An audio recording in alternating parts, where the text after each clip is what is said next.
Dans cette troisième vidéo sur la symétrie centrale, nous allons donner des priorités sur la symétrie centrale qui sont à connaître et ensuite nous allons voir comment construire les axes et centres de symétrie des figures usuelles. Donc au niveau des propriétés, quelles sont les propriétés de la symétrie centrale? Donc nous avons ici pour nous aider à trouver ces propriétés deux figures, deux triangles qui sont symétriques par rapport à O. Et si l'on regarde sur ces deux triangles, quand nous avons trois points alignés, par exemple les points A, B, D du triangle de gauche, leurs symétriques sont les points A', B' et D'. Et je m'aperçois qu'ils sont également alignés. Donc si trois points sont alignés, alors les points symétriques seront aussi alignés. Autre propriété, si deux droites sont symétriques. Donc ici, nous n'avons pas de droite, mais imaginons la droite AB. Son symétrique, c'est la droite A'B'. Et je m'aperçois que les deux droites AB et A'B' sont parallèles. C'est le cas aussi pour, imaginons les droites AC et A'C'. De même, la droite BC et la droite B'C' sont parallèles. Donc par conséquent, je peux dire que si deux droites sont symétriques par rapport à un point, alors elles seront automatiquement parallèles.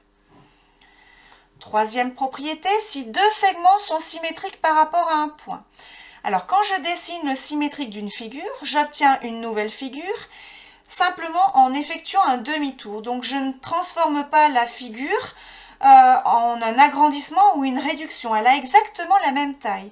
Donc si je prends par exemple le segment AB, son symétrique est le segment A'B', ces deux segments ont exactement la même longueur.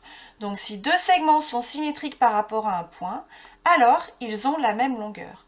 De même, si deux angles sont symétriques par rapport à un point, ici l'angle ACB et l'angle A'C', B' sont symétriques, ce sont les angles violets qui sont sur la figure. Ils ont donc exactement la même mesure puisque les figures ont exactement la même forme.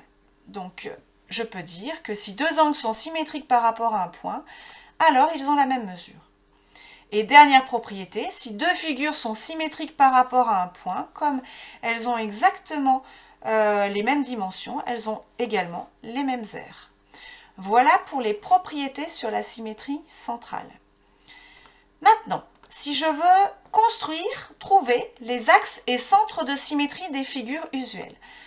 Donc déjà, on va définir ce qu'est un centre de symétrie. Un point O est un centre de symétrie d'une figure lorsque le symétrique de cette figure par rapport à O est la figure elle-même. De même, une droite D est un axe de symétrie d'une figure lorsque le symétrique de cette figure par rapport à l'axe D est la figure elle-même.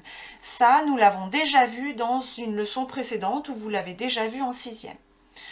Donc maintenant, si je veux construire les axes et centres de symétrie des figures usuelles suivantes, on va commencer par le rectangle. Donc le rectangle a deux axes de symétrie qui sont les médiatrices de ses côtés. Donc première médiatrice, deuxième médiatrice. Et ensuite, il a un centre de symétrie qui est le point d'intersection des deux axes. Donc si nous avons deux axes de symétrie qui sont perpendiculaires, automatiquement, le point d'intersection va être le centre de symétrie. Même chose pour le losange. Un losange a deux axes de symétrie qui sont cette fois-ci les diagonales. Donc que je trace ici. Et donc comme les deux axes de symétrie sont perpendiculaires, cela forme également un centre de symétrie. Le carré, quant à lui, a quatre axes de symétrie qui sont les deux médiatrices des côtés et les deux diagonales. Donc nous avons également un centre de symétrie qui est à l'intersection ici de tous les axes de symétrie. On continue avec les figures suivantes. Donc le triangle isocèle. Le triangle isocèle, lui, a un seul axe de symétrie. L'axe de symétrie passe par le sommet principal, donc qui est ici. Et comme il n'a pas d'autre axe de symétrie, il n'a pas de centre de symétrie. Maintenant, le triangle équilatéral. Un triangle équilatéral est un triangle qui est en fait isocèle en trois sommets. Donc il va avoir trois axes de symétrie. Chaque axe de symétrie va passer par un sommet. Et donc c'est une hauteur ou une médiatrice.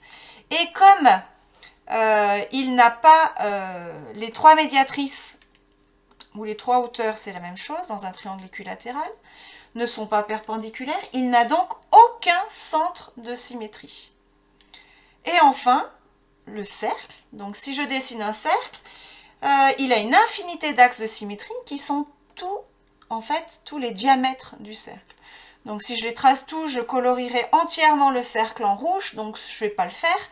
Et donc je m'aperçois ici que tous ces axes de symétrie se coupent en un seul point.